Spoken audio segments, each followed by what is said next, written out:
บื่อจะบอกว่าเบื่อบ่อยากให้ไผเข้าไปวุ่นวายแต่เจ้านั้นเสือกไปมีคนใหม่ทิมอายเอาไว้อยู่คนเดียวบัดอายทำคืนออกไปเจ้าบอกมาได้ว่ามันบ่เกี่ยวถ้าอยากสิอยู่คนเดียวเป็นยังบ่ออกไปอยู่ตั้งดาวอังคารเมื่อวานยังโพสไว้บอกว่าสุขใจว่ามีความสุขแต่มาเมื่อนี้จะบอกเป็นทุกข์บ่มีผู้ใดเข้าใจจะเลยตัวอายที่บอกจะไว้ว่าหักที่ดีจนยังบ่เคยนิสัยยังเป็นเด็กน้อยอยู่เลยแต่โตนั้นใหญ่เป็นควายหมดแล้วแมวมันเคยเห็นปลาแต่หมามันยังสิกินขี่สันดานแบบนี้มึงเป็นแต่น้อยจนหอดมือตายควายที่ว่ามันโง่ยังมีประโยชน์เอาไว้แก่ไทยแต่เจ้ามันคนซื่อบ่มีหัวใจหักไผก็ได้ลืมง่ายให้ใจไปทั่วโอ้ยทั้งซัวทั้งมัวตัวหลอกบอกหักจนเป็นนิสัยบ่คิดจริงจังกับไผบ่เคยสิใส่คำว่าจริงเฮ็ดไปตรงกันข้ามหลงกลเลยยอมทุกสิ่งเลือกเองจนเบิดทางไปใช่ท่าไม่ตายเอาบาดสุดท้ายคือบอกกล้าแบบหน้าด้านมาบอกว่าหน้ารำคาญว่ามีหยังสิดีขึ้น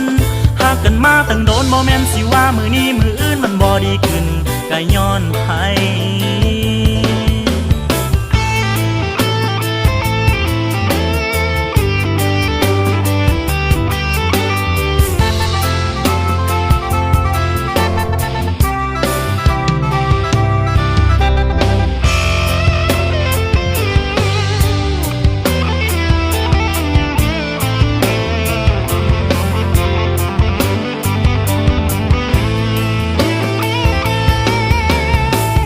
เคยกินปลาแต่หมามันยังสิกินขี่สันดานแบบนี้มึงเป็นแต่น้อยจนหอดมือตาย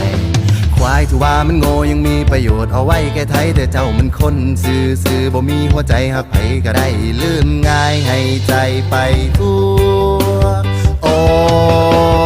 ยทั้งซัวทั้งมัวตัวหลอกบอกหักจนเป็นนิสัยบ่คิดจริงจังกับไผบ่เคยสิใส่คำว่าจริงเฮ็ดไปตรงกันข้ามหลงกลเลยยอมทุกสิ่งเลือกเองจนเบิดทางไปใช่ท่าไม่ตายเอาบาดสุดท้ายคือบอกกล้าแบบหน้าด้านมาบอกว่าหน้ารำคาญว่ามีหยังสิดีขึ้น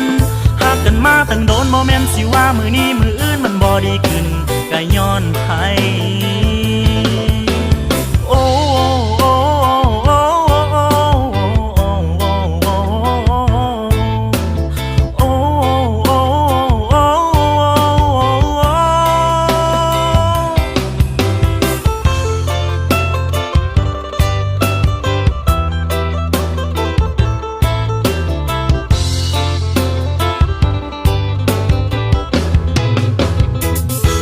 ทั้งมัวตัวหลอกบอกหักจนเป็นนิสัยบ่คิดจริงจังกับไผบ่เคยสิใส่คำว่าจริง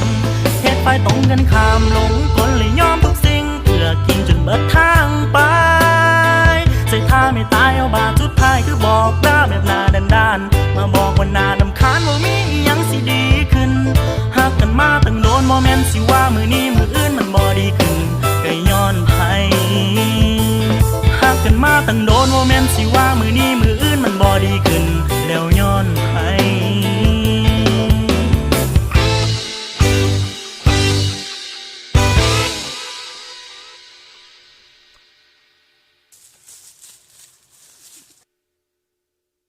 ทั้งซัวทั้งมัวตัวหลอกบอกหักจนเป็นนิสัยบ่คิดจริงจังกับไผบ่เคยสิใส่คำว่าจริง